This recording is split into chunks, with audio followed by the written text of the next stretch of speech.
Hello, welcome to Global Eye. I'm Parikshit Luthra. China's economy has slowed dramatically for the first time since the outbreak of COVID-19, with experts now predicting that the country will miss its annual growth target of 5.5%.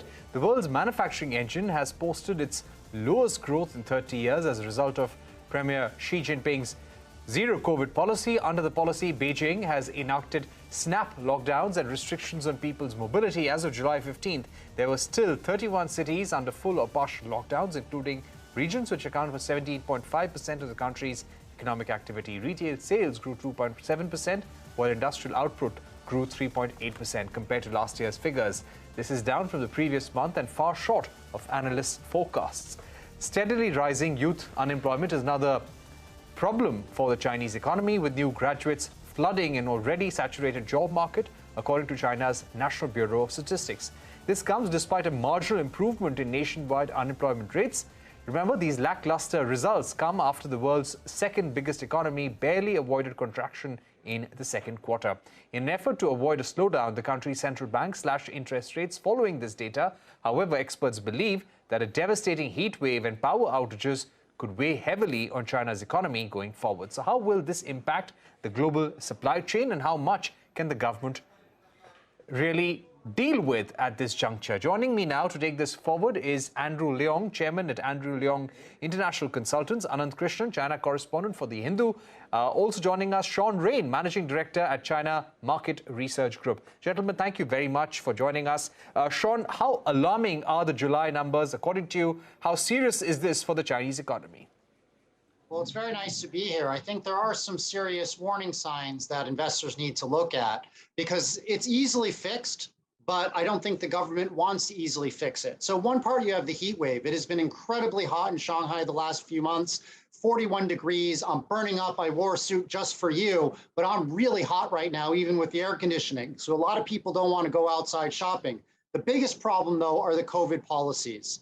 The COVID policies are spreading fear and a lot of lack of confidence in the Chinese consumer population and in business.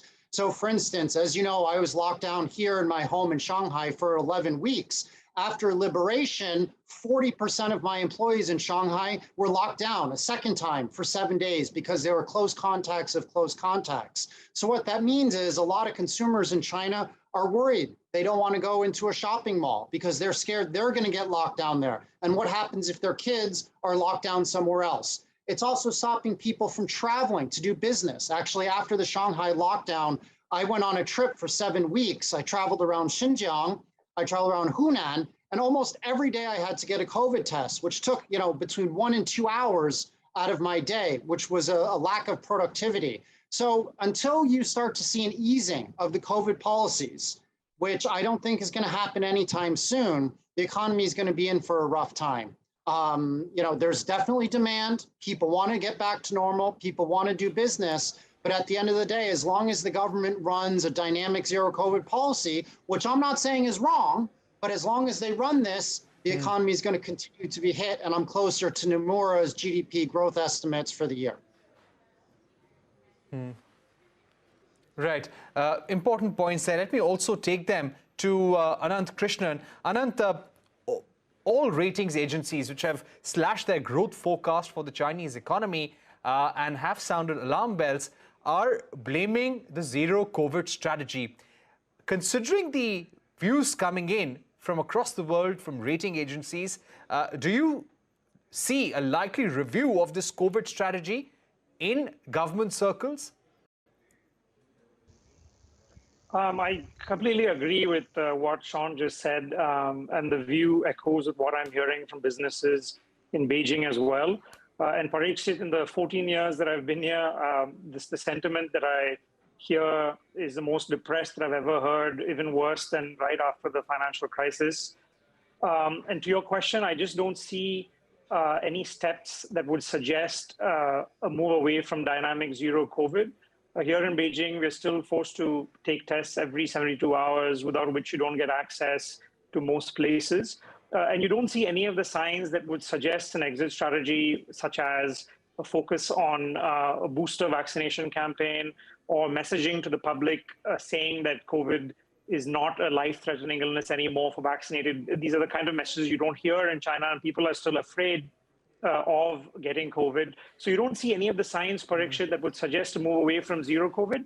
And I think until the party congress is over, which is a factor that's looming above everything else, and most likely in October, I think the leadership doesn't want to see thousands of cases, doesn't want to see a wave of deaths that will happen because China has a big elderly population that remains unvaccinated. So you can understand why they are carrying on with it to a certain degree. But I think until there's a concerted effort and an exit strategy, which there is none at the moment, Parikshit, I think it's very clear they're going to continue with this, even though it's inflicting a lot of economic pain. Right. Andrew Leong, if I can get you in, we have been reading reports about worsening property sales, retail sales, industrial output, investment, all slowing down. What are some of the risks that you see for the next few months for the Chinese economy? I think adding to the list of woes, of course, is the property sector, which has not yet climbed out of this big hole of indebtedness and default after the Evergrande crisis. And of course, a lot of local governments and local companies either sort of targeted in terms of either liquidation or their applications towards the lenders or investors. I think that this property crisis probably is not out of the woods yet, so that adds to the uncertainty because that affects a great deal of the ordinary people. The emerging middle class, for example, have a lot of their savings invested in them. In addition, I think we've concentrated on a lot of domestic factors, but there are external factors which affect China as the world's largest exporter and also the largest trader, because China is the biggest market in the world. They are likewise hit by these problems, by the pandemics, by the disruption of supply and value chains caused by no less by the Ukraine war, and also resulting in energy shortages, as well as rises in food and agricultural products. So this is affecting a lot of China's external market. So the whole world is in it, but for China is particularly hit with sticking to this zero COVID strategy. But on the other hand, I think the top leadership has been learning a great deal in the management of this pandemic. For example, Shanghai, after the horror stories which have now been told, I think the leadership is wising up to it a bit, right. Exemplified by President Xi's latest call to maintain stability in the economy as well. In other words, while we're dealing with COVID, let's not forget about the economy. Let's not forget about people's economic livelihood. So I think that there's no silver bullet in the short run. But I think that the pandemic is not going to last forever. So I think that the still China is reasonably maintaining a reasonable degree of stability. Okay, Sean, coming back to you, what's the big message emerging out of the China central bank's move to cut key interest rates? And what do you feel will be the impact on the world economy, world supply chains due to this economic slowdown in China? I think there's two parts. I think Prime Minister Li Keqiang the other day met with the 6 powerhouse provinces in China, saying we have to get the economy up and running again. So they're trying to, reduce interest rates. They're trying to pump liquidity into the system. But here's the problem. People just don't want to go out and do business right now because they're scared of getting caught with COVID, like I mentioned before. And so the central government has the right policies. The problem is at the implementation stage. So I'll give an example. The central government has said that if you take a COVID test in one province, it needs to be recognized in another province. However, that's not happening on the provincial level. I just flew from Guizhou province. I flew to Xinjiang. In order to do that, I had to get a COVID test in Guiyang. I had to get a COVID test in Xi'an Airport, where I changed planes. I had to get a COVID test in Ulaanbaatar or Urumqi at the airport. and then one at the hotel when I arrived. So I had 4 COVID tests in a one-day period. That obviously is very inefficient. So my concern is that no matter what type of stimulus measures the government throws out into the marketplace, until they're able to get all of the provincial authorities to line up behind one national app for health codes, one testing policy that has provincial, and actually even many cities within a province don't recognize tests, you're going to have a real problem. Now, what does this mean for the global economy? Well, it's still going to be slow, and the supply chains are tough. I just got off the phone with a very senior executive of a $3 billion revenue company, and they said that they're trying to get a shipment of product from China into the United States. Their problem is COVID. So they haven't been able to get an inspector to come into the ship because they have to go through a quarantine process. So the ship is just sitting there. So what they've decided is they're just going to wait. It's not worth their time trying to get an executive in because there's too much quarantine problems. It's too expensive and too difficult to buy a plane ticket. They're just going to wait a month or two, and hopefully the supply chain will ease up and the product is going to be able to go around the world. This means China might continue to export inflation to the rest of the economy globally. It also means that supply chains are continuing to be screwed up, and that could hit the upcoming Christmas season in the United States and retailers there, which is why we're very negative on companies like Walmart, like Target. Those companies are going to nosedive in the next 3 months because they're just not going to have enough product on the shelves. So we're in a very difficult situation. I think the Chinese government at the central government level understands the risks. They're implementing the right policies, but they haven't pushed forward hard enough to get over some of the morass of the local bureaucracies. It's not good for the global economy. Right. Absolutely not good for the global economy. Anant, on the ground, give us a sense of the kind of stress that you see on the economy, on unemployment in China. I think that, as the previous speaker said, the sense of uncertainty is obviously terrible for business, where, I mean, when you don't know if there's going to be a lockdown in your district, you don't know. Domestic travel within China, the biggest thing that surprised me coming back here, Parikshit, was how difficult it is to travel internally within China, going from one city to another. And I think it's very difficult for viewers in India to get a sense of how literally going from one city to another, you need COVID tests, need to fill up health codes online. So for business, obviously, this uncertainty is the worst thing that they could have at the moment, which also explains why companies aren't hiring. And I would differ slightly to the previous speaker in the sense that I don't think that the central government policies can be sort of excused for this, only because you hear from local governments that they're given an impossible task, which is they're supposed to keep growth going and they're supposed to keep cases at zero. And the last few months have shown us that it's fatal for any local official if they deviate from zero COVID. So obviously the emphasis is on a very hardline approach to zero COVID, which is terrible for growth. So they're kind of given an impossible choice. And there's no signs, I think, that in this balancing act between the economy and zero COVID, at least until this party Congress, because this is also political, besides the public health considerations. So far, there's no signs of them deviating from this. And I think this sense of uncertainty because of dynamic zero COVID is the biggest obstacle that I see when it comes to businesses and how they're functioning right now in China. Right. Let me get in Andrew Leong at this point. Andrew, what are the steps that you expect the Chinese government to take right now? What are the steps that are urgently needed, according to you, in order to maybe come up with a stimulus package or give more assurance to global investors?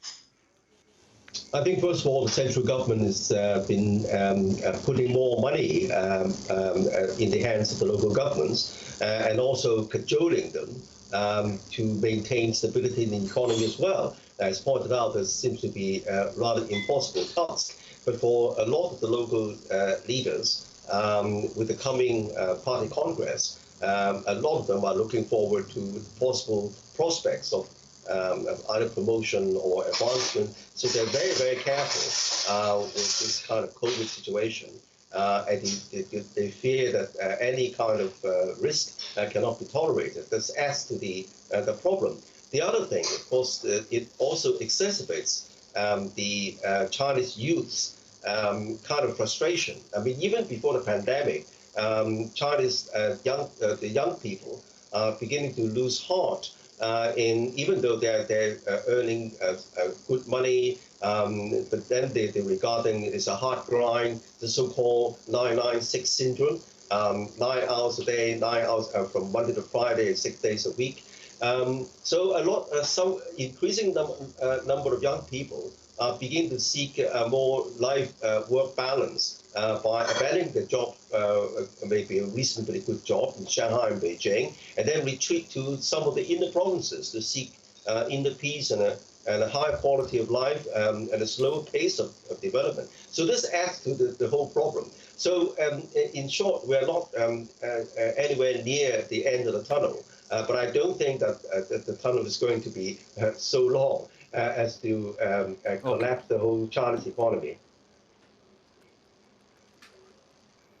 All right, we have run out of time, but Sean Rain, Anand Krishnan, Andrew Leong, thank you very much for joining us here on Global Eye, giving us your view on the slowdown in the Chinese economy and what it means for global supply chains. We're going to head into a short break, but coming up, a discussion with John E. Herbst on the U.S. senior officials' open letter to Biden administration regarding the war in Ukraine. Stay tuned.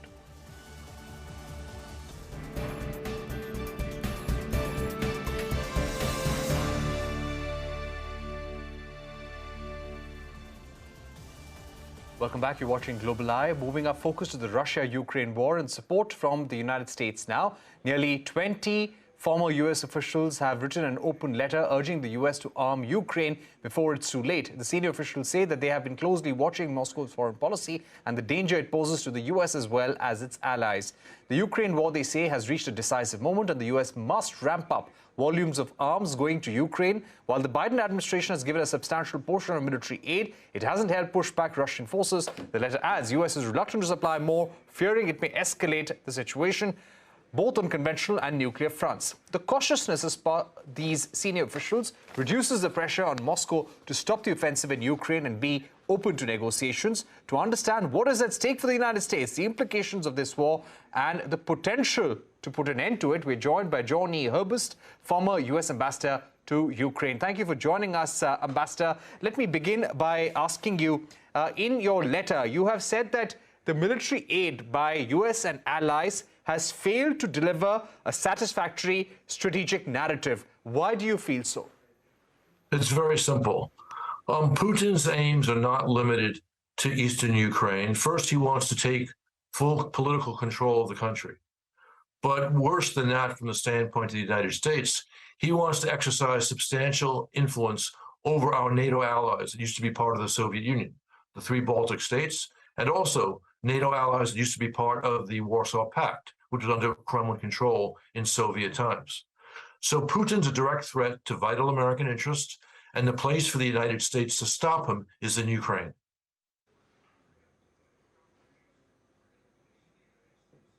All right, Ambassador, billions has been extended to Ukraine, the government there, in terms of military aid. What should be the next level of assistance when it comes to monetary aid to ramp up military activity and also equipment? What kind of equipment would you want the U.S. to share with Ukraine as the next step in this war? The U.S., since the fall, when the Russian threat clearly emerged, has always been slow and timid in responding to Ukraine's request for advanced arms. So we only began to send Stingers to Ukraine right after, in early February, just before the big invasion.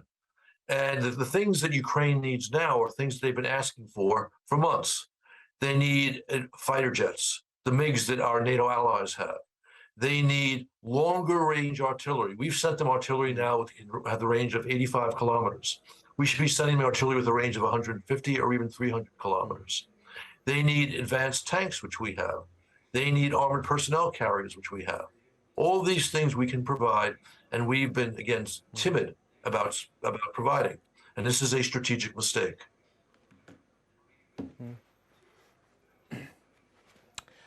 In the letter, the diplomats have also referred to the point that US and EU are not making their objectives clear.